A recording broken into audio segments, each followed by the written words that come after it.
Hello, I'm live, or so it says. Let me see if I can get my mic just perfect. Got to get everything just perfect. I'm wearing a little like romper outfit, kind of the onesie for little kids, but it's for grown-ups. Hopefully. I mean, it wouldn't fit me if it wasn't. But anyway, I thought, how silly is that? But it's like super hot here. So it's 75 degrees even now inside my house. So I just opened my window. You might hear some birds behind me.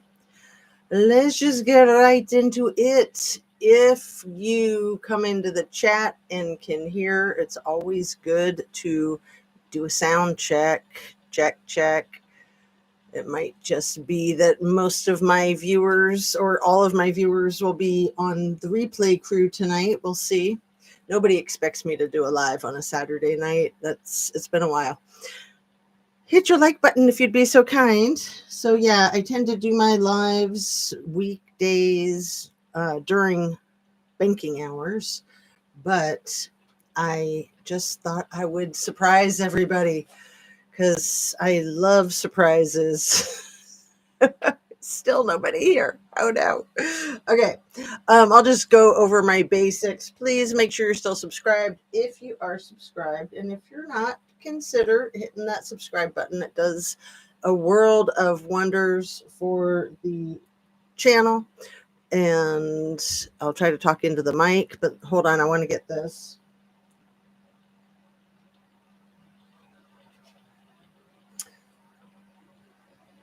I just want my little pagoda to show a little bit more.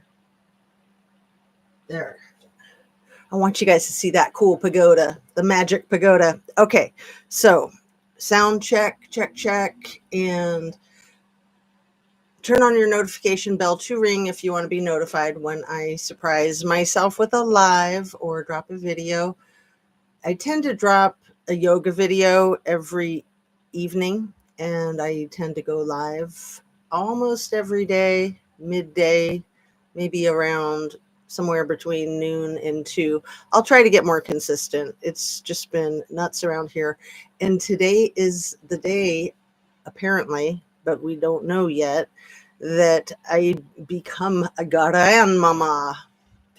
So I'm super excited, of course, and just trying not to look at my phone every 5 minutes to see if we get an update yet.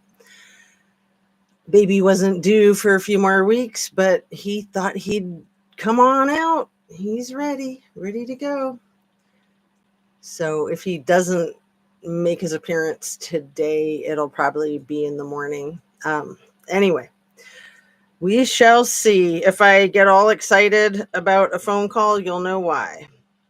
And of course, if they were to call, I'd have to take that call. Wouldn't that be cool if I found out on air? Because I'm just that devoted of a content creator. So who do I have here? Can you guys hear me? If you want to respond, please do. And if you don't, I totally respect that. Whether it's because you're shy or you're driving or whatever it is. If you can hear me and can say so in the chat, then I know, and I know that I can go and continue on with my material here. Everything I say is simply my opinion for the sake of hoping to start a conversation, open up a discussion, learn something, be educational. All my videos are made for YouTube. It's an entertainment platform. And I love to learn, and I do get a little sick of it sometimes. I have to be quite frank. I mean, my goodness, this stuff has just been burning me out. Sometimes it's like, okay, enough learning experiences. Let's just chill for a while, right? And it's just been one thing after another. So if you're familiar with my channel, you know that I started with true crime and then more recently have kind of dovetailed into political crime, really. So that's kind of where I am, or I'd say that's definitely where I am. And it's nuts, you guys. I mean, it's really painful. Yesterday in my last video, I spoke about the 20,000 Ukrainian children that have allegedly been abducted by PP. I don't want to say his name, the man who is in charge of what is formerly the USSR. 20,000. And about a month ago, I read an article yesterday in my live. About a month ago, Mark Rubio was ordered by El Presidente to cancel all of the research funding to keep track of these 20,000 kids. So Yale was one of the universities that lost that funding. And I don't know which other universities were part of this, but higher education is under attack. And I came to the realization a couple of days ago. I've been trying to avoid the realization, I think. I think I've known for a while, but I've been like in denial that our country is under the control of the enemy, basically. It's not little t, it's big E. Oh man, when he calls this our country, that drives me nuts. It's like, dude, you're not from here. Like, what's your problem? And then he wants to get rid of everybody else that's not from here. Like, no, if you're not from here, you can go ahead and deport yourself with them, in my opinion. But I think that this whole thing is just atrocity after atrocity, and I do fear that it's only going to get worse. So I feel like it's really important to stay abreast of what's going on. So I titled today's video with that it's Take Your Spouse to Work Day. So I guess the Secretary of the Department of Defense decided that he'd take his wife to a Pentagon meeting with him, I think more than once. And we know that the big E takes his children with him to important meetings, and they white boogers on desks and things and whisper sweet nothings to other people. We'll just say other people, little t. And yeah, I like to call them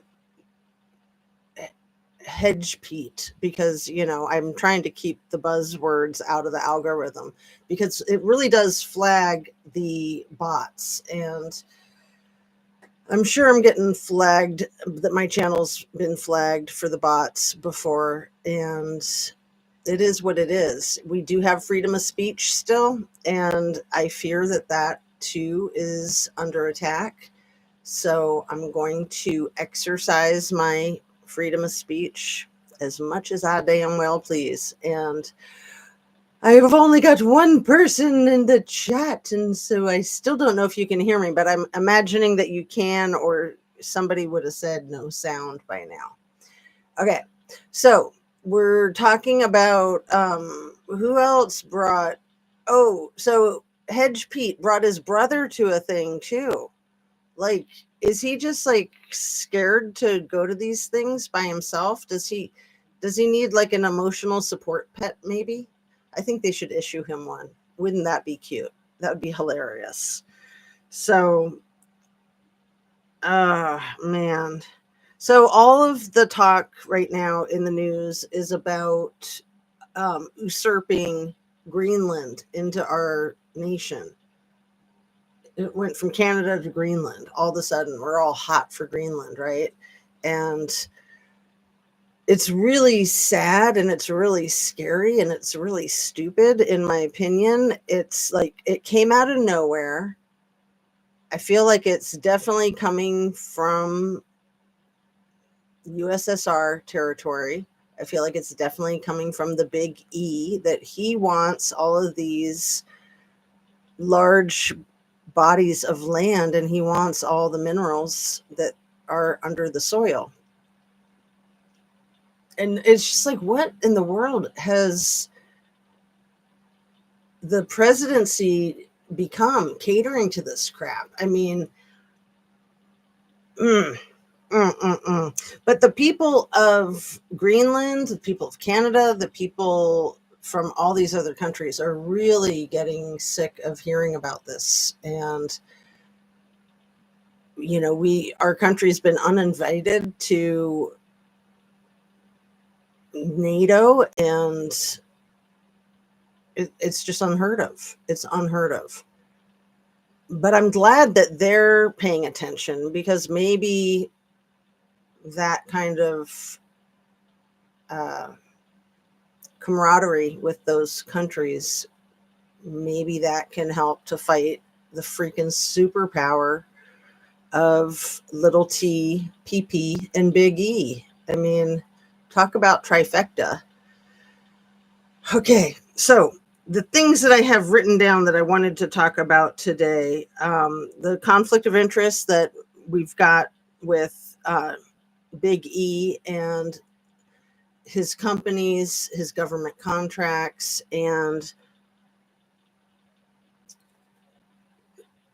his appointment as the head of Doggy, and really what that means in the ancient Roman soldier terminology. It's an old word. They didn't make it up. They pretended that they made it up, but it's an old word that they are using, obviously very intentionally. It means person in charge higher than president, person in charge of battle plans, basically. So I'm surprised he wasn't invited to that little signal chat. I bet his feelings are hurt, huh? That whole thing is just freaking nuts. Absolutely nuts. So the conflicts of interests, the countries, the territories that we're trying to talk about taking, having, it's really twisted language too. Oh, and the latest pardon. I think just today, a man who I haven't honestly heard of, Trevor Milton, was pardoned by little T. I think he served 4 or 5 years in prison after defrauding investors. It sounds like he had a company a lot like Little E's, and he did all types of fraudulent things. He got tried and sentenced, and I think he probably served his 5 years or 4 of his 5 years, but he also had a lot of fines to pay. He had a lot of financial, what would you call that? Reprimands, restitution, financial restitution, that he'll probably not have to part with his cash now, right? Really sets a stage for the Big E and all of his shenanigans. And don't worry, we got this, right? Okay. One of the things that drives me absolutely crazy is when our president is asked a question and he says things like, I don't know anything about it, never heard of it. Next question, please.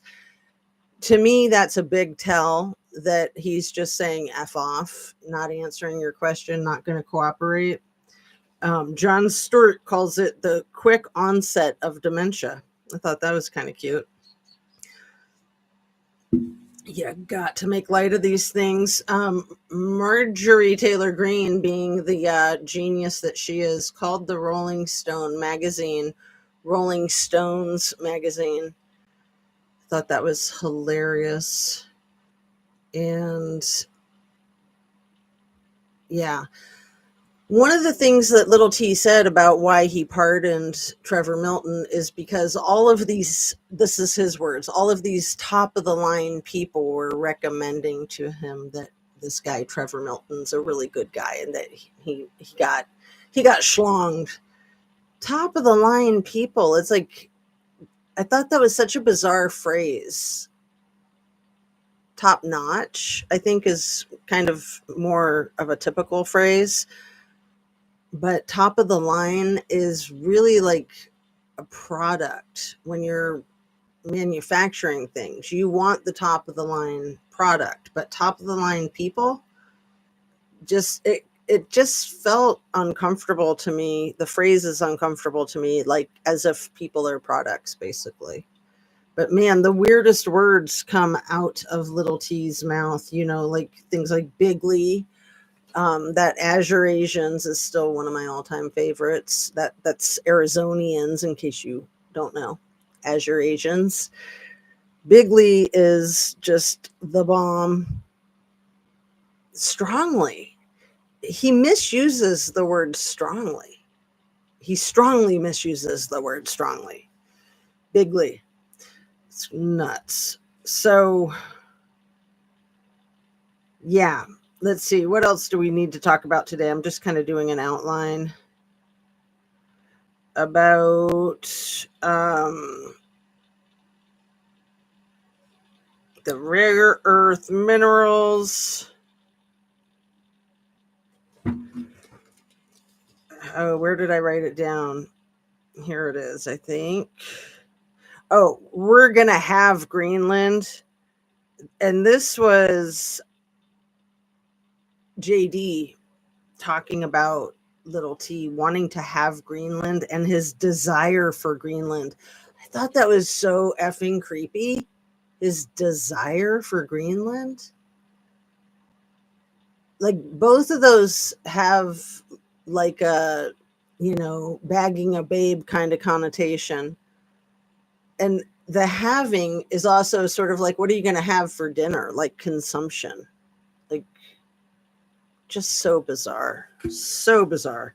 And I can't help but wonder. So like when JD speaks, and this is something that he said in the last couple of days about little T having Greenland and desiring Greenland, he might be talking off the top of my head, the top of his head, but I can't imagine that he does that too often. I would think that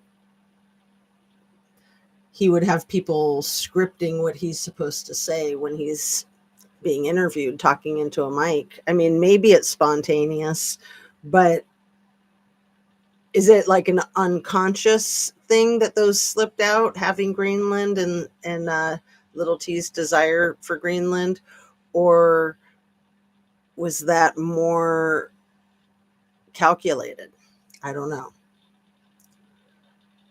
But clearly our country is aiding and abetting the enemy. And a few months ago, little T was talking about how our enemies aren't necessarily our enemies and our allies aren't necessarily our allies. So, he was signaling back then that this is where we're headed, obviously. I still need to talk more with you guys about Matthew Livelsberger and the Tesla, the cyber truck that got blowed up on New Year's Day in front of a little T tower in Vegas.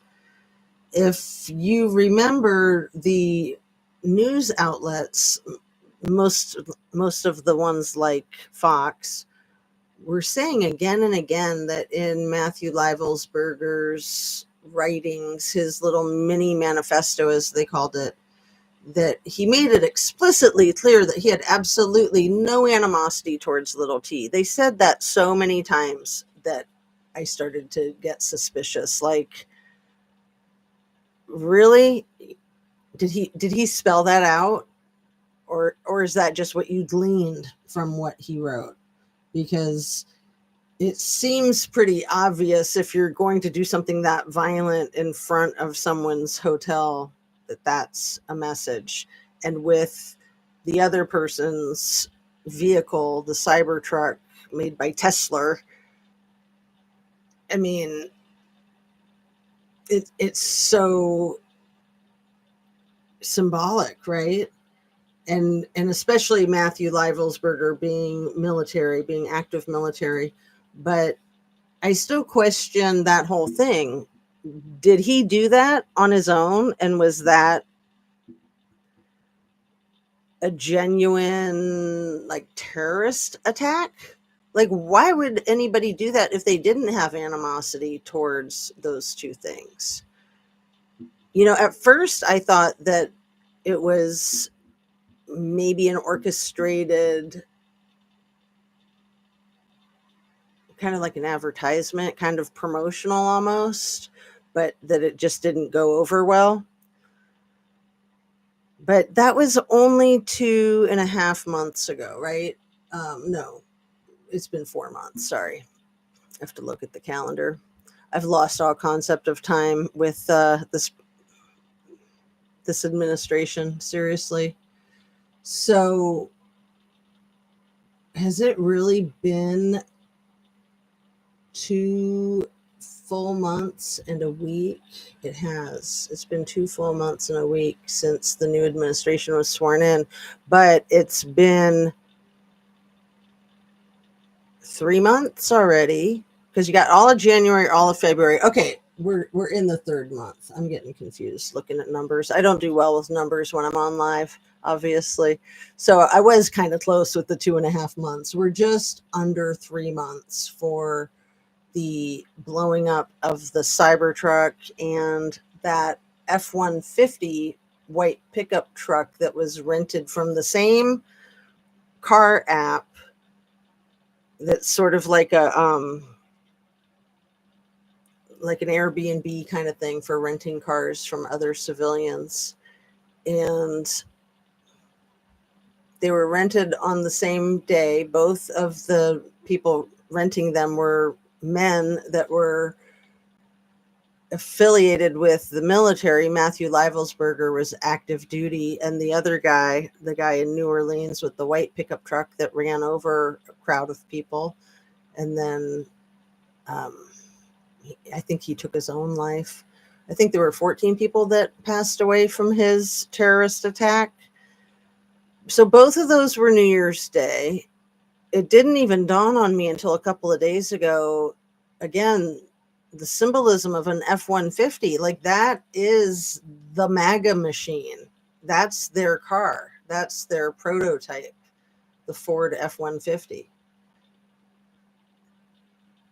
So what I find really curious is how both of those cases have fallen out of the public eye, really. It's just like next crisis. What you got, right? Luigi Mangione, what's going on with him? Koberger, what you got with him? It's just like, man, I hate to be that conspiracy theorist, but dang, it just seems so obvious to me at this point in time that something really, really funky is going on in the Idaho 4 case. Something profoundly funky. I don't know, because I don't pay that much attention to it. The only channel I really watch talking about it these days is Jewels of All Trades, and we're in the same camp. So she and I both believe, I don't want to speak for her, but I do keep up with her coverage of the case, and she's just been going over documents like nobody's business. They keep dropping all these documents, and she thinks that it's like the biggest sham in the world, and I concur. I definitely think it's the biggest sham in the world, and I'm just, it'll be amazing in that Idaho 4 case if Ann Taylor can prove that the criminal defendant doesn't have the physical dexterity to do the things that were done to those poor 4 victims. So that was one of the more recent motions that Ann Taylor filed, is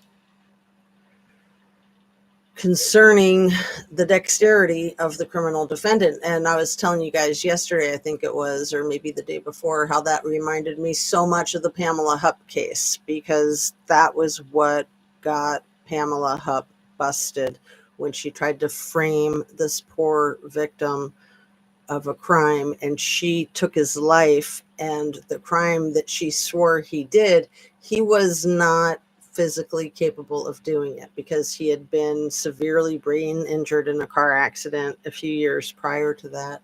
So it was 100% impossible what she was saying he did. And for anyone who doesn't know, Pamela Hupp is a serial unaliver. She's in prison for the one young man's life, and she's going to be tried for, she's been charged with Betsy Faria's brutal sharp-edged object numerous times in the back, framed Betsy Faria's husband, Russ Faria. This was all in Missouri a few years ago, and there's a lot of true crime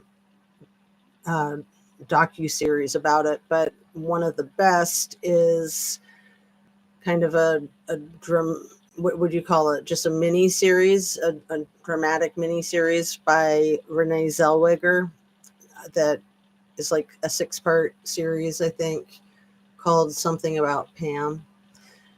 And it's just chilling. It's absolutely chilling. The woman took her own mother's life. But, oh, Fred Field, hola! It's not a weekday midday, L. I know, I already explained that to everybody. How you doing? What's up?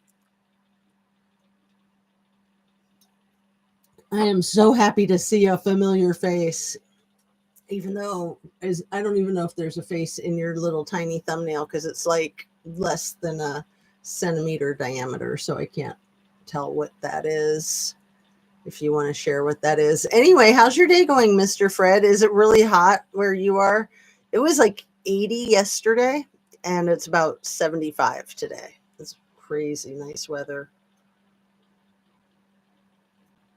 Yesterday was my oldest child's birthday. She turned 23. Yay. And my oldest son, his wife, was in labor yesterday. Did it start the night before? And so she's 3 weeks early. So they're trying to like let her cook for a couple more days, cook that baby up. But at the same time, the baby's really big. And she's a very petite person, so they might be inducing. That was the plan today. But today's Saturday, and they wanted to wait till Monday because Monday would be 37 weeks. And if you're familiar with gestation, 37 weeks is considered full term, 37 to 40. So they would like it if it didn't happen until Monday, but it was... I guess they probably did the inducing stuff and that it just hasn't taken full effect.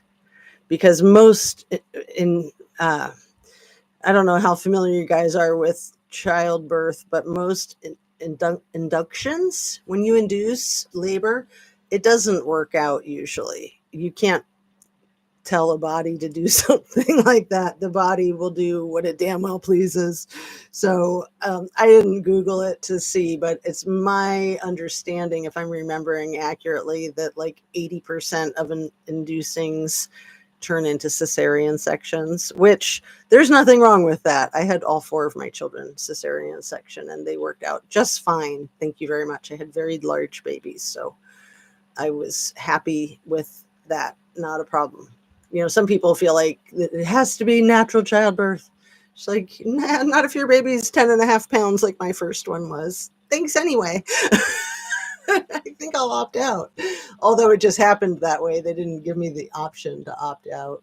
I tried for a day and a half or something and then resulted in that. So that was a very traumatic emergency cesarean. It's much better when they're not emergency cesareans and you haven't been in labor for 2 days and awake and not having food or water, just ice chips.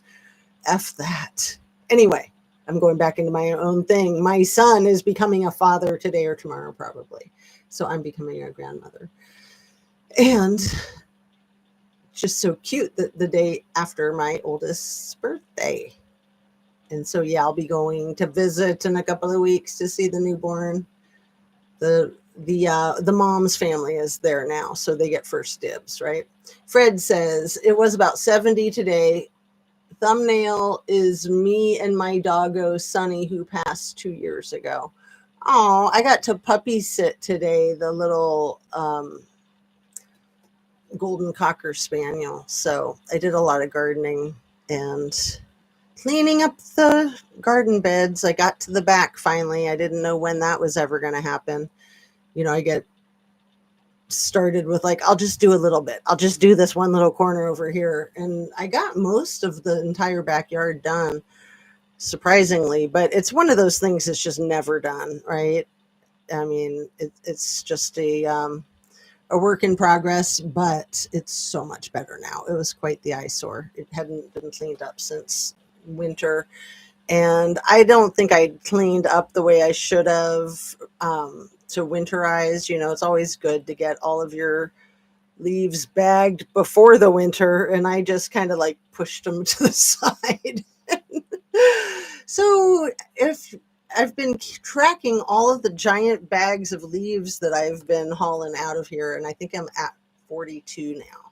42 giant bags. The bags that I get them at Menards, Fred. They're like giant paper bags, like 3 or 4 times the size, probably 5 times the size of a regular grocery bag. They're huge. You could fit a person in there, like literally, right? So no, I don't have a grandchild yet, Vieja. So I love your name. How are you? And thanks for coming in. So the puppy that I took care of today is sort of a grand puppy because that's my other son's girlfriend's new adoption. We had 70 yesterday, but today pretty cold. Oh, where are you at?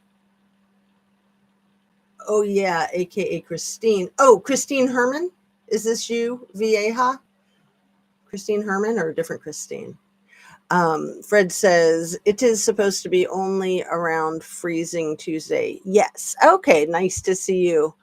I like the Vieja. I like that. That's cute.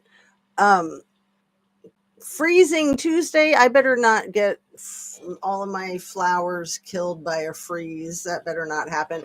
Actually, I even planted some things out front yesterday. I'm like really getting the gardening bug all of a sudden with the good weather and trying to make up for lost time for being a slacker last year. I didn't even realize that I did that, but as I'm cleaning it up, it's pretty apparent. I'm like, I think I forgot the whole season. I really do. You know what? Now that I'm remembering, I was keeping up with the gardens until all the effing leaves kept falling from the trees. And let me just tell you guys this for a second, then we'll get back to business. We have 2 gargantuan trees in our front yard. They're like 60 years old, I think. 65 even. They're huge. I think one is a silver maple and I can't remember what the other one is, probably oak or something. Anyway, they're probably 60, 70 feet tall, extraordinarily wide, and they drop a shit ton of leaves. So when they start dropping their leaves, I start raking them up, even though I know it's sort of like snow blowing in a hurricane or a snowstorm, right? A blizzard, that's the saying. It's like, it's like shoveling your driveway during a blizzard. But you sometimes have to do that. If you have to get to work, you have to shovel your driveway in a blizzard. And the way the mass amounts of leaves, so it was not that I was entirely lazy, it's that I got burnt out after many, many loads of the leaves. I finally was like, well, I'll just like push these over to the side until spring. So that's what I'm paying for. But see, I've just been so in it with the my puppy dog with the cancer treatment that is doing incredibly well. Is she still in here? No, Coco left, I think. But yeah, so it's been a whirlwind. I think it's been about 11 months since she was first diagnosed with the cancer. Vieja is old in Espanol, right? Fred asks, got my pick on as well. Well, I'll have to like blow up the pictures later because you can't do that on the screen. It won't allow it. I'm dumb to technology. We are supposed to get snow as well, correct? Are you, if you want to say what general vicinity you're located in, Vieja, like, I mean, are you in Alaska where that would not be that unusual to still be getting snow? Or even like when I used to ski at Lake Tahoe, there was one year, this was 1996. I believe it was 1996. I'm pretty sure. Um, we got so much snow on Easter. We were skiing on Easter and it was like 72 degrees. It was like one of those types of days where people ski in their bikinis to get tan.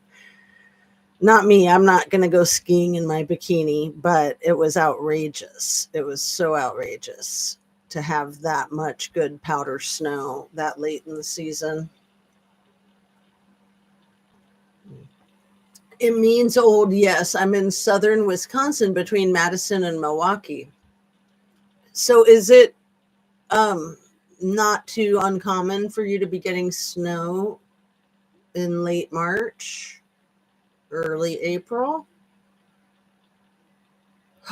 Wisconsin, that's where little or Big E has been focusing on. Oh, did you try to win $1 million from Big E? He gave away $1 million today to somebody for voting, right? Or registering to vote.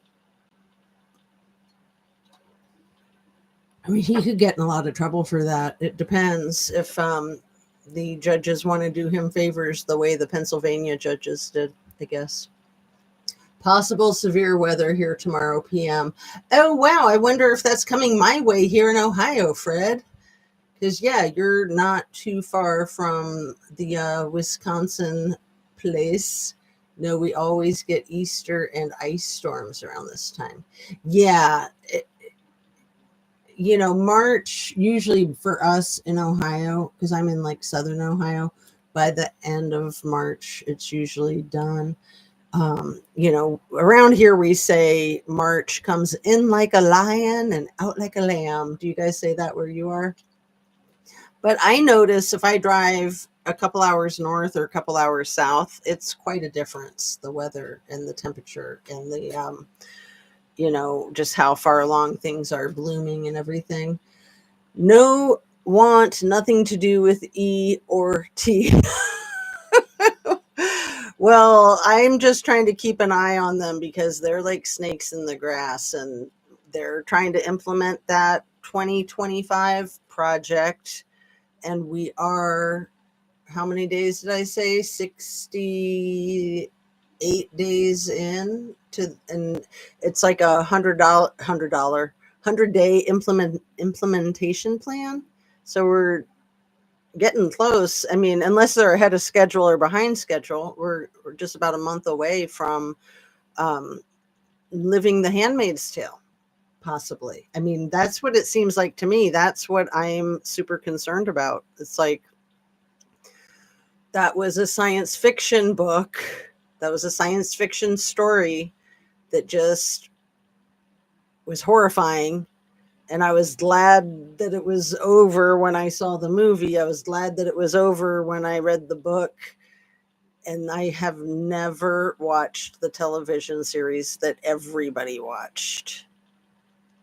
I've tried once or twice and I just can't. It's just too, what's that word? It's too dystopia. It's too bleak. I always thought trying to buy votes was illegal. It is. It is highly illegal. Absolutely. But he's like trying to be clever, like he's not buying the votes. He's putting people in a lottery if they register to vote. But he's paying them like $100 if they register to vote, and then they're in a lottery. But I thought that he was I think the numbers have dropped a lot. Wasn't he paying people like $1,000 when it was Pennsylvania for the presidential election? But his company is tanking. His numbers are going down. Did you hear? Oh, this is some big news. Did you hear that the Big E sold X? Did you guys hear this? Fred Vieja, tell me if you've heard it. If you've heard it, put a 1. If you haven't heard it, put a 2. Or you can say yes or no. So seriously, the Big E sold X, and I'll tell you who he sold it to. Let's see. My girlfriend from my Coast Guard days lives in Madison, Wisconsin. Met for lunch last summer. LOL. Oh, how cool. I've been to Madison, Wisconsin. It's a great, great town. Aren't you in Wisconsin as well, Fred? So Fred, I think, is Illinois, right? Am I right, Fred? So Fred hasn't heard that Elon sold, and Vieja has heard. Elon sold X. I hope you're sitting down because this is going to just knock you right out of your chair. The person who bought it from the Big E is the Big E. He literally sold it to himself. So I think you call that the shell game. Like, he's in a panic. I'm guessing he's going to sell Tesla next too. And yeah, he probably had to sell it to himself because nobody else wanted to buy it because he's tanked that X company. However many billions he paid for it, it's worth a fraction of what he paid for it. He's driven it straight into the ground.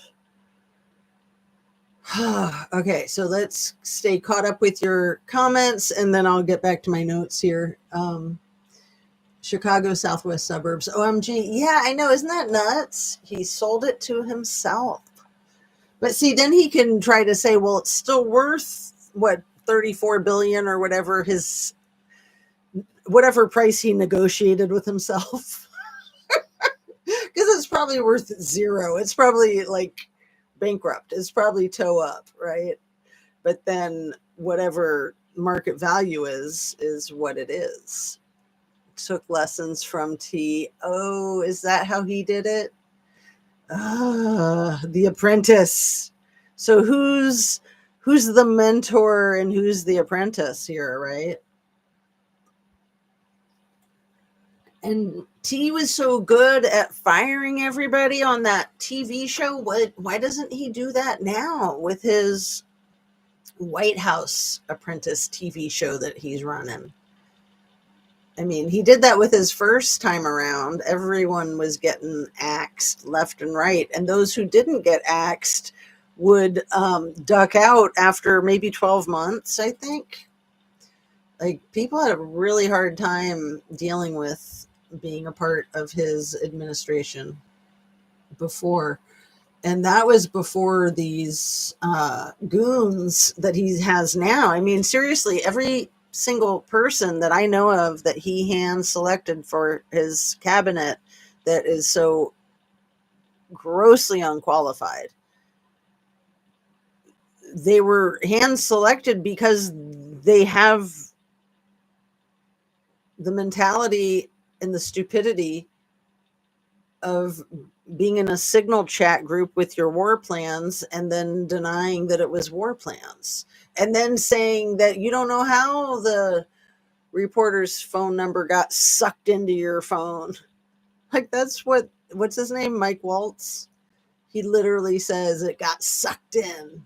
I don't know. It just got sucked in. And he was saying to the person interviewing him, I forget which one it was. The pretty blonde. I was talking about her yesterday too. I mean, they're all pretty blondes on Fox, right? Except for the pretty brunettes. Anyway, Laura Ingalls. Laura Ingalls laughed. She's like, no, I've never had anybody's phone number get sucked into my phone. I'm pretty sure that nobody's ever had anybody's phone number ever get sucked into their phone. I'm pretty sure that that's just not a thing. And it's just hilarious when you are just bald-faced lying confabulating. When you're confabulating so wildly that you put together, you paste together a story that can't even stay glued together, can't even string a story together. The story that he strung together is that phone number just busted its way into his phone. Oh, no. His phone sucked it in. That's right. I forgot. OMG. My brother lives in Rolling Meadows. Brother takes every chance he can to come back to Wisconsin. I don't know where Rolling Meadows is. Is that part of, I was going to say, is that in Wisconsin? But yeah, Wisconsin's gorgeous. I love Wisconsin. Love it, love it, love it. And I spent a New Year's Eve decades ago in Crivets. If you're familiar with Crivets, it's a teensy tiny little town. Rolling Hills is northwest Chicago, suburb of Chicago. I know Chicago pretty well. I love Chicago too, but I'm mostly familiar with the north part of the city, like Evanston and Lake Forest and around there. Yeah, I love Chicago. Love it. But I mean, I love our country. We have so many natural wonders. We have so many cultural phenomena. The cities like Cleveland. Cleveland's an amazing city. Cleveland gets a bad rap. Cleveland is so freaking amazing. Cincinnati and Columbus, love both of those cities. I've almost moved to both of those cities a couple of times, and it's a toss up. I mean, Cincinnati has the rolling hills, and then Columbus is just like the grand central station of the East Coast, really. But, I'm just outside of Springfield, and I love Ohio. I really do. So Springfield, where they don't eat each other's cats and dogs. But I wonder if all of those Haitian folks are going to be deported. I mean, they're all here legally, or at least the ones that are here legally, the majority of them are here legally. They came here as kind of a favor. So a favor for the city. I mean, it definitely has its challenges, but the city needed them, and they've helped the city of Springfield a lot. So that whole shenanigans with the cats and the dogs, that was crazy. Why? But I know why. I don't know if you guys know the whole story behind that. I can tell it to you real quick if you're interested. I'll just go ahead. What happened was a woman lost her kitty cat. I think the kitty cat's name was Miss Sassy. I would love it even more if it was Miss Sassy Pants, but I think it was Miss Sassy. Miss Sassy was missing, and she was really scared that maybe her Haitian neighbor that she hated, that maybe they ate it or something. She put some crazy post up on Facebook. The cat had been missing, I think, for a day or two. She put up some crazy posts that everybody in the neighborhood knew what, they knew it was her, and they knew the neighbor that she was accusing. And it was a lot of outrage in the community. And then she found little Miss Sassy, I think, in her garage the next day. And as embarrassed as she was, the woman did the right thing, and she went to the neighbor's house and she knocked on their door and she said, "I am so sorry about my Facebook post. I'm so sorry. I'm so embarrassed. That was a horrible thing. I shouldn't have done that." But they'd been having conflicts, her and that neighbor. So I think it was months after that the whole thing started in the campaign with, wasn't it like July or something when the thing started? But the Facebook post was from like April last year. So That's how that whole thing started. And then there was some crazed woman up in Canton, which is a couple hours away from Springfield. It's just south of Cleveland. It's by Akron. Canton, there was a woman who I think ate a cat. She was like mentally ill and high on drugs, and there's like body cam footage of it. I'm sure Paula Plunder put it on her channel. And they don't show the person biting the cat, and I should have said trigger warning, but it is super disgusting. And I think the woman was like trying to prove how crazy she was or something. But she didn't. I don't think she ate any of it. I think she bit it, but I think that it was deceased. I don't know. That whole Canton thing. Anyway, Canton and the cat, and I don't think that woman was definitely not Haitian, and she might have even been white. I can't remember if the woman in Canton was black or white, but she definitely wasn't Haitian. She was a local. She was like, born and raised in Canton type, basically. So that's how that whole thing came to be, and then it just went nuts, didn't it? Okay, back to the notes. Let's get down to business. All right. Um, hmm. I don't know anything about the Signal chat group. Never heard of it. Next question, please. And then maybe the platform is defunct. We're going to have to look into that. But that was after the whole, it was just a bad signal on the phone. So the reporter hung up on the phone call because it was a bad signal and he got bored. It's like, okay, you might want to have your handlers educate you a little bit better, and I don't know, maybe get that chip put in your head or something. That was wild when he didn't know that the Signal was an app, and that he thought these people were like on a phone, like in Green Acres with the operator or something.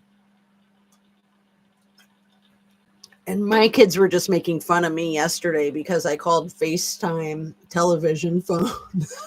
They were totally cracking up. They're like, Mom, you're so old. Television phone. I'm like, I forget what it's called. FaceTime. I'm like, yeah, well, I am old. And when I was a kid, we watched the Jetsons and they had the television phones. And me and my friends all thought that was the coolest shit in the world, and that would never happen in our lifetime, right? Let alone a little handheld device. Vance took his spouse to Greenland. Yeah, he did. And they basically got the boot from Greenland. Not a single person wanted to greet them. They got the cold, cold shoulder. And they deserve that. I mean, it was a very aggressive move and just intrusive. What an imposition. Yeah, we're gonna like have your country. We desire your country, and we're just gonna invite ourselves over. And who wants to greet us? Plus, didn't it seem like Vance was trying to run away from all the problems here with the? Not only was he in that freaking chat group on Signal, but he was undermining the big cheese. He was undermining little T. He was like, yeah, I don't think Donnie really knows what's going on. He doesn't understand the implications. I don't think we should do what he wants us to do. They're like, okay, JD, you can go talk to him about that if you so choose. And then JD's like, no, we'll just do it. If you guys think it's good, then we'll just go ahead and drop the bombs. Right? Crazy. I know. And I thought that I'm not sure how you say Vance's wife's name. And I'm not sure if you're taking a stab at it or if that is how you spell it. Ashuia. I forget. Yeah, he said one way or another, we're gonna have that country one way or another. And yeah, if we have to go in there with our military, we're gonna have that country. We need it. We desire it. We need it for national security. We need it for global security. It's just like you need it for your freaking greed. Yeah, misspelled. So, which is fine. I just wasn't sure because I can't remember how you're supposed to say her name. We'll just call her Mrs. Vance. She seemed like such a mild mannered, nice lady until this. Like going to Greenland, I think most people have a very bad disdain for her now. And then especially that little video that she made announcing her trip where she's like so robotic. Maybe it was artificial intelligence. And they had Al Gore's book over her shoulder. I think it was The Earth in Balance. It might have been a different one, but it was about global warming. Just the one book. There was nothing else in her set, just that one book, very conspicuously placed, as if it's like, oh, is that book over there? I didn't even realize it. As if she's informed, I mean, the first coverage that I heard other people talking about the book, they were like, are MAGAs even allowed to read that? Isn't that on like the book burning list? One sec. I've got ice water in here. When I'm gardening, I love ice water. Nothing like it. My nephew is a service writer at a Ford dealer in Milwaukee. Cool. Yeah, Ford is a great company. Okay, so back to business. Who's Joe Kent? I wrote down Joe Kent, and now I don't know why. I don't think I have notes other than that. Why would I do that to myself? But if I put it in here, it might be important. So let me Google Joe Kent really quick. Oh, wait. I got some progress here. One sec. They got the epidural, thank God. If you've ever had a baby, don't question the epidural. Just get the epidural. Okay. Wow.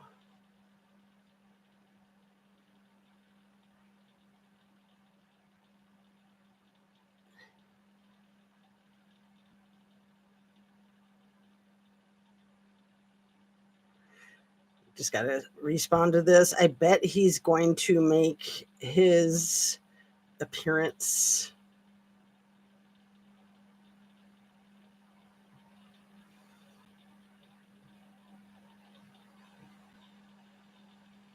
How exciting. Oh, I'm so happy. So very, very happy. Let me do some flag emojis, fist bump emoji, and a flame emoji, right? Okay, so what was I looking at? I was going to look at Joe Kent. All right, back on track here. Sorry about that. But yeah, I'm not going to apologize. I'm almost a grandmother. It's happening. So yeah, it probably will be today. So he's an American political candidate, former United States Army Special Operations soldier, Central Intelligence officer, the director of the National Counterterrorism Center nominee. Is there problems with them trying to swear him in or something? Let's see. Kent was a Republican nominee in the 2022 election for Washington's 3rd Congressional District. He defeated incumbent blah, blah, blah, blah, blah, blah, blah, blah, blah, blah. He's a widower of Shannon Kent, a United States Navy cryptologic technician who was deployed to Syria with the intelligence support activity and unalived in the 2019 Mambiji bombing. I don't know if I said Mambiji right. The couple met at the selection course for the ISA. Wow. So what's up with him now? That's crazy that his wife died in war. And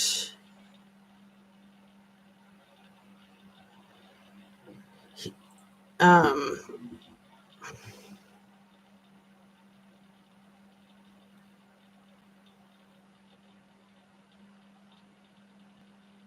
okay, so this is a week old. Washington Post. Counterterrorism nominee and January 6th denier working as Tulsi Gabbard's top aide. Okay, so that's who Joe Kent is. Former Green Beret. And he's going to deny the January 6th crap. So that's just really scary. I mean, that was terrorism. That was a terrorist attack from our own citizens. Okay, so this is... Oh, he was in the Signal group. He was in the Signal group. Okay, that's why I wrote him down. Interesting.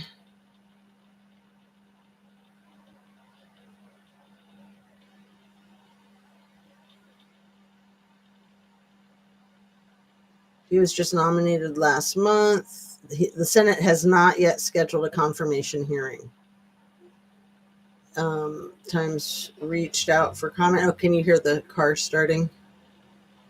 Reckless and incompetence of Little T's so-called best and brightest handled national security information is bad enough when they're channeling the offhanded attitude of tweeners texting about their plans for spring break.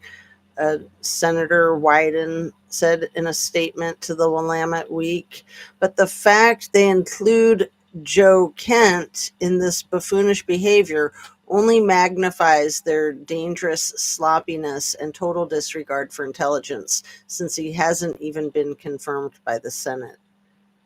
Okay, I'm glad I caught that. So that's the significance, is that he hasn't even been confirmed yet, and he was included in that group. And I might be the only one that I know of thinking that maybe they purposely used that platform so that President Pepe could check out their plans and what they were doing so that he would be notified. Old fingers on keyboard, husband's family, all I from Milwaukee. Yes, to love going to Milwaukee. Lived here for 5 years now. Can't stand to go there anymore. They had 5 random shootings there yesterday in Milwaukee.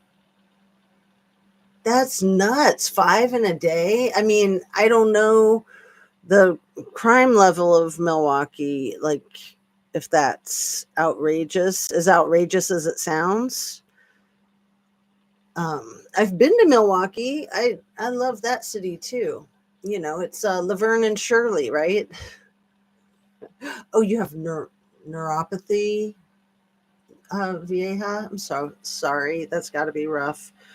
All right, so back to my notes. Let me see if I've missed anything here yet. There were some things I know I wanted to go back to that I only kind of talked about briefly in the outlining at the beginning. And yeah, so aiding and abetting the enemy, and that would be where Joe Kent came in. All righty, very interesting.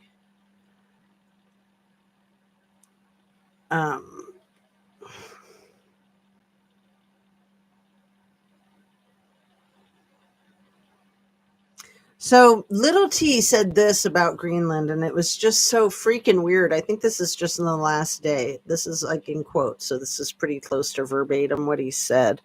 You have a country. Oh, actually, no, he was talking about our country. You have a country that is going to make a boom. He said that about the USA, not Greenland. You have a country that is about to make a boom. So when I heard him say that, I thought he meant financial success, that type of boom. But now that I'm reading it, I'm thinking he was being more direct than that. He was talking about possibly war plans. I don't know.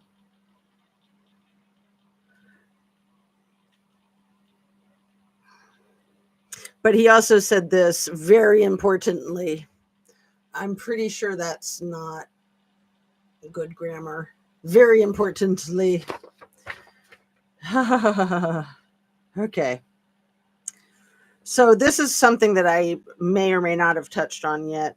The way that our country does not respect the native folks from other land, other territories that we've taken in as countries or territories, native folks from Alaska, the Inuit, the way we've treated the native Hawaiians and the Hawaiian Islands, the way we've treated the Puerto Ricans and Puerto Rico when that is part of our country, and Guam, the way we've treated all of those territories or states.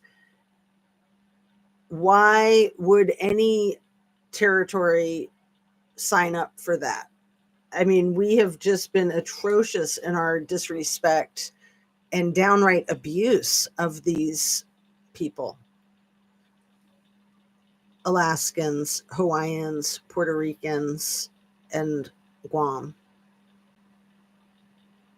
Okay, so the big E has 50 to 100 government contracts, you guys. 50 to 100 government contracts. I'd say there's a clear conflict of interest when these contracts with these billions of dollars for these companies that he's running that are under investigation for the way he's running them. And then he's able to fire the people that are investigating him and eliminate the entire department that's investigating his companies. Clear conflict of interest. Like, that's where this is just criminal, criminal, criminal. And when is that going to be addressed? When are there going to be charges?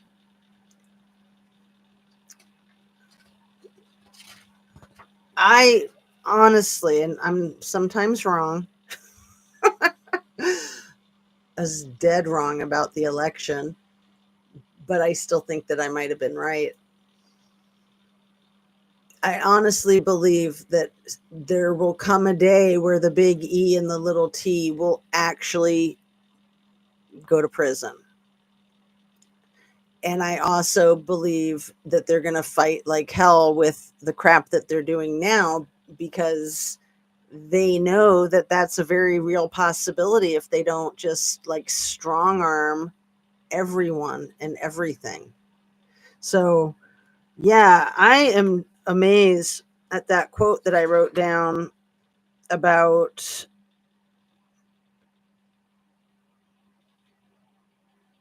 what was it that,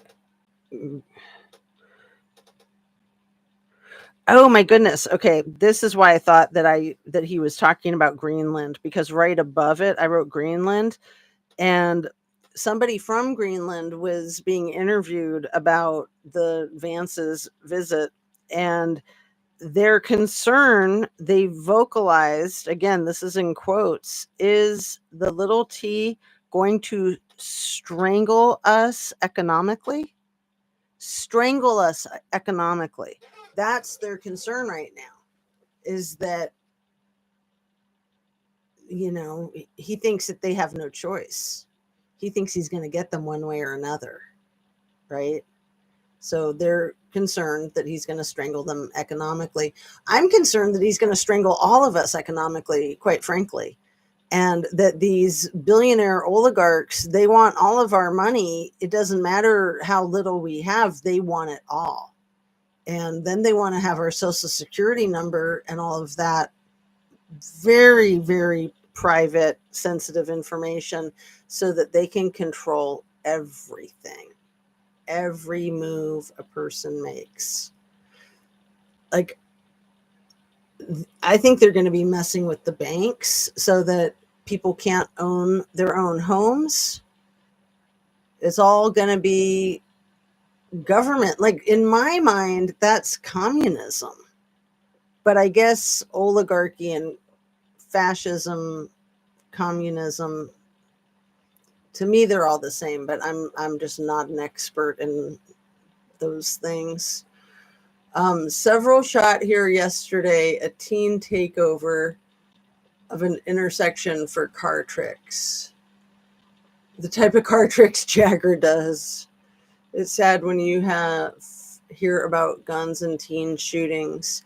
Yeah, I'd heard about that a few days ago. Trying to remember if it was that area. I think the one I heard about a few days ago was like Texas or something. Where is the rule of law in that? I think the Lord will take little T out before he goes to jail. Well, I mean, he's 78. I think he turns 79 in June or July. So he's almost 79. He's getting close. He's not doing well. You can see he's not doing well. Physically, mentally, emotionally. And same with the big E. I mean, they've got to be crushed by all the negativity too, because they're total narcissists. But they're also just on cloud nine because people that don't even like them, like me, are talking about them constantly. And that keeps them alive, just having your attention, even if it's negative attention, right? They're renting space in my brain rent free. But yeah, all of the rejection, all of the no likey, they're very thin skin. And I worry that that'll just make them be even more heartless and ruthless in their actions, in their plans, in their destruction, in their violence, that's such toddler speak. You have a country that is going to make a boom. What a weirdo. What a weirdo. All right, you guys, I'm thinking of wrapping up. I don't think I got much else. It's just an hour and 15. But I love that you're here with me. So if there's anything else you want to talk about, let me know and we'll stay on for a few more minutes. Let's see. T will be sent south to stop the fires. The fires in the Carolinas, like, I just don't ever remember the Carolinas burning before, you guys. Like, in Florida too, like, those places are too green and too lush. Like, I just don't get it. Like, have I just missed that they've had big fires in these places before? Because I think it's something else, like all the fires and the flooding around the areas of like North Carolina and Kentucky where there's a lot of lithium in the earth, and people were just wiped out, just like the people were wiped out from Lahaina, and people were wiped out from the freaking Pacific Palisades. Like, that was weird. Like, they definitely want to turn the Pacific Palisades into one of those 15-minute cities. I would bet you. I'd bet my bottom dollar. That was really weird. But yeah, how do we keep up with all this insanity? It just keeps coming at you a million miles a minute. It's like every day you wake up. See, and here we are on a Saturday, and I'm like, oh, gee whiz, what are the Big E and the little T going to do this weekend? I hope that Elon can do another one of those fork thingies on his finger again. That was so cool. OMG. And who else is going to like not wake up when they go to sleep tonight or last night over the weekend, like that federal attorney in Virginia, Jessica Aber? Can't forget about her. That was a week ago, you guys. That was just a week ago. It was the night that Big E was making his fork spoon toy at the $1 million dinner at what's the name of the place where Ivana's buried? Starts with a B. You know, the golfing place. Country Club. Jersey Country Club. Owned by T. Is it Bedminster? That might be it. I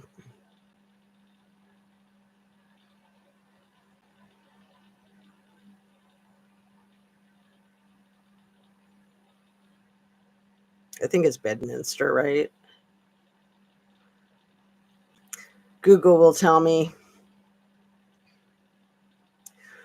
But yeah, you know, I can't think of those things until yeah, it is Bedminster. Until I touch my phone. Once I touch my phone, then the brain works again. It's pretty wild. But even when I thought of it, I was like, I'm not sure if that's right. So when a lot of the administration was at Bedminster for the $1 million dinners, and Big E was trying to entertain the room with his flatware tricks. And while doing that and going viral, of course, on the internet with his little silverware toy sculpture thing, that 43-year-old woman was not going to wake up the next morning. And the types of cases that Jessica Aber worked on were extremely relevant to all of the criminal activity that's going on in this administration, with like the multiple sclerosis and the teenager number, you know, unlucky 13 members from that collective that she had prosecuted. And then cryptocurrency. Sorry, I keep hitting my mic. She was really big in fighting fraud in cryptocurrency, which cryptocurrency is rife with fraud, and it's also rife with illegal activity and money laundering. So, and we know that this administration is all about cryptocurrency and wants to do a lot with that. And then the other thing that she was known for is that she would go around for the state of Virginia. You know, she was like Eastern Virginia. She was a federal attorney for Eastern Virginia. She would go around the area that she represented, and she would talk to people, the public, and her motivation was she was trying to help rebuild trust in the community with law enforcement because of all of the divisiveness there, which I think is phenomenal. Like, yeah, we really need to trust our police officers. You know, I'm married to one, and I know that there's a lot of bad apples out there, like Chief Small Fry in Moscow and his entire department, and the entire department of Pullman PD and Washington State University PD. They seem pretty bad. They seem about as bad as the Placer County Sheriff, Nevada County Sheriff. A lot of corruption. I mean, in California, Placer, Nevada County, you know, which is like the Tahoe area, going back to Kylie Rodney's case in Truckee, the way it's set up in California is that the sheriff is the coroner and the public administrator, all three of those things. So makes corruption really easy, super easy. But what also makes corruption super easy is when you're a police chief and your wife is in charge of the finances of the city that you're the police chief for. And then when she's elected, sorry, I hit it again, elected the clerk of courts 5 days before the crime of the century goes down. So, where's Chief Small Fry now? So, he retired after 29 years in law enforcement. And he said he was retiring because he wanted to run for sheriff. And, maybe that was true. We know that he ran for sheriff. We know that he did not win. But why wouldn't he want to see out the case, the crime of the century? And he's not the only one that's left the Moscow PD. A lot of the people involved have left Moscow PD. I don't know how many. That's something that I'll probably start looking at, tallying up. But yeah, we've got Brett Payne, the lead on the case. Payne in Mabut. Kathy Mabbutt, the coroner or the medical examiner. I forget which she is. But then she's also a defense attorney, which that's fine, except for that a few years ago, there was a guy who unalived another guy, and she was the medical examiner for the guy who had the fatality, the fatal attack. I think it was gunshot. And hold on. His name might be David, but I'm not sure. Anyway, that guy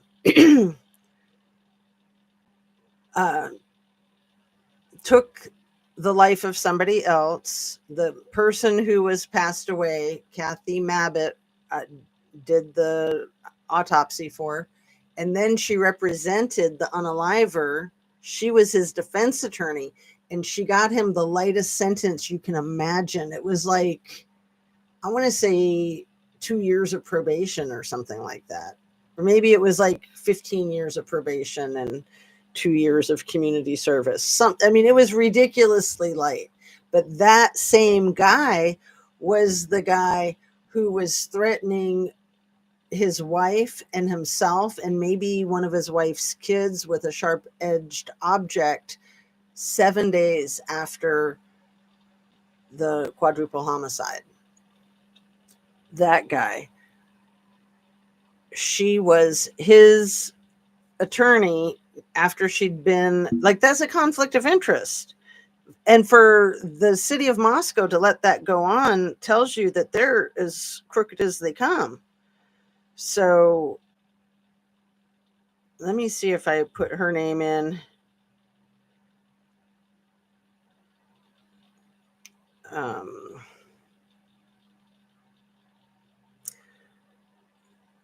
Defense attorney. And yeah, so she's a nurse and a defense attorney, and more power to her as long as she's ethical. But obviously she's not, or she would have recused herself from that case altogether.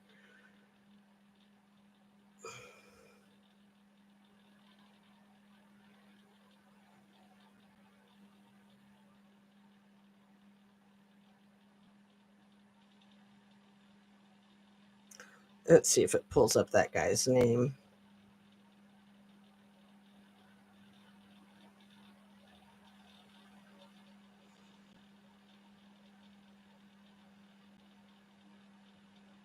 I don't know that it's gonna. I can look it up later.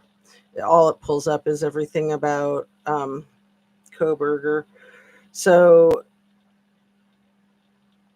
yeah, I'll go ahead and wrap up since I said I was going to wrap up like 10 minutes ago, and we've just been kind of chatting casually.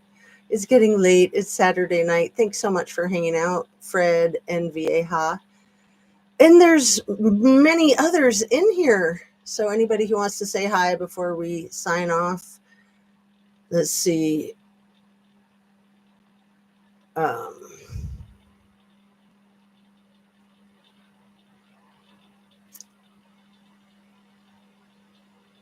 was thinking how to look Chinese when they come, but how to look Russian? That's funny. Funny, not funny. I know. I mean, the whole thing with like Kim Jong Un and I think it's President Xi or Z is how you say it. I think it's like XI, the president of China, and the president of what used to be the USSR. Those are not people to call your friends, and our president thinks that they are. And all they do is like blow smoke up his skirt, right? Just flatter him. He has these conversations, and then he'll like talk to the news media and say, "Oh yeah, Vladdy said that he would not like to be my enemy because I'm so fierce, and he said it so strongly, bigly strongly." It's just like, dude, do you not realize that he's just trying to butter you up so he can slit your throat? I mean, come on. Unbelievable. He's so simple. He's so freaking simple. That's the best way to describe him. And when he speaks, he's like a little effing toddler. Just the way he enunciates things. Okay. Deep breaths. We'll get through this, right? Hopefully. Fingers crossed. I mean, a lot of young women are extremely nervous about the whole thing because they see the writing on the wall. And then with that 30-year-old doctoral student at Tufts University in Boston that was abducted off the street by undercover ICE agents, that is so freaky. And to me, it just signals, it's like sending up a signal that anybody can abduct anybody and say that they're ICE agents and throw them in a van and unbelievable. Misspell again. Tired. LOL. Bedtime. Usually 7 p.m. if work night. Yeah. Well, thank you again for being here, you guys. Hell is the hot place I mentioned. I was trying to think of something genius to say before we wrap up, but I don't think I got nothing. Let's see, one sec. I'll meditate. Let me see. The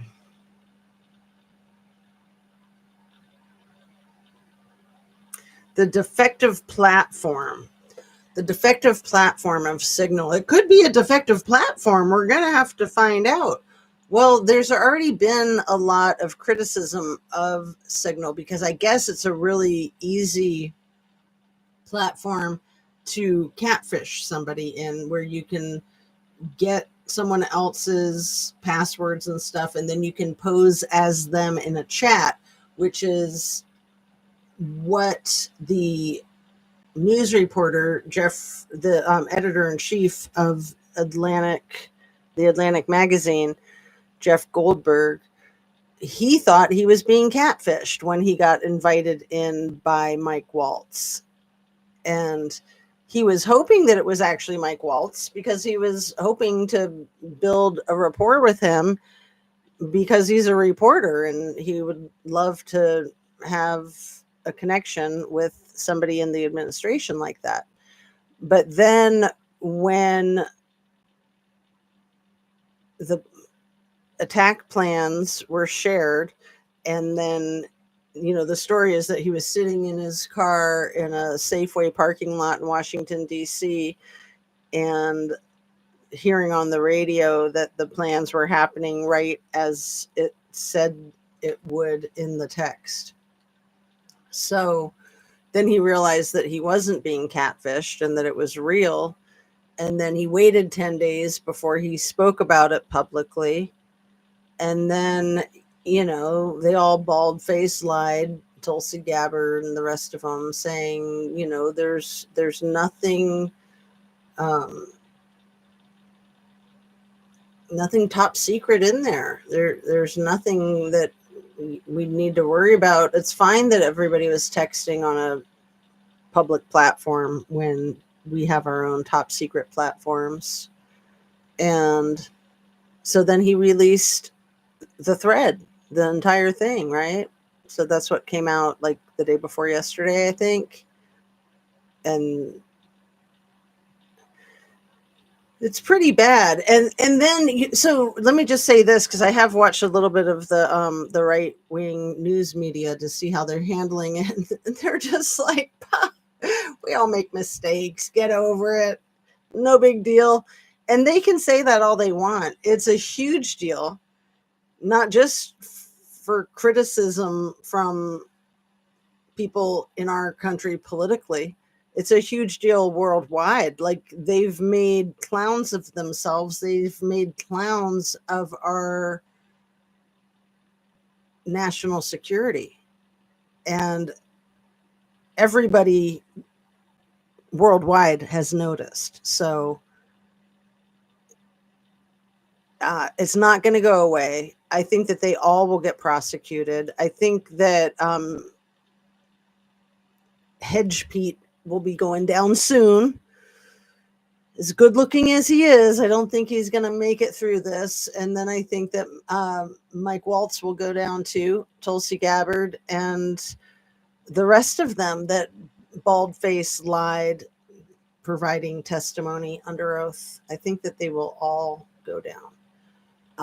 I really think that everybody in the chat eventually, like, they all, it's the kiss of death. There we go. All right, we can wrap up now. Now that I thought of that little buzz phrase, that chat is the kiss of death. And just imagine if the editor had not been included in there. Imagine if Jeff Goldberg was never privy to this and none of us were. And this is just, under the radar. Nobody knew except for those people on the inside who don't care. NNGB, I am out. All right, night. Yes. Hey, Jazz, I haven't seen anything from Squirrels on Fire. Anyone know how Shan is doing? I texted with her a few days ago and she seemed great. And so I don't know exactly, but she seemed like everything was fine a few days ago. So my guess is that she's gardening, because she did an amazing garden last year. And my guess is that she is getting everything planted. And man, she really went to town. That girl does not hold anything back. When she goes, she goes. So thanks again, you guys. Good night. Sleep tight. Don't let the bed bugs bite. And yeah, the next time you see me, I'll be a grandma. Fingers crossed everything goes healthy and safe and all that good stuff. Love and light. Thanks so much for being here. I appreciate you very much. Make sure you drink your water. Make sure you eat your veggies. And that's all for now, folks. Peace out.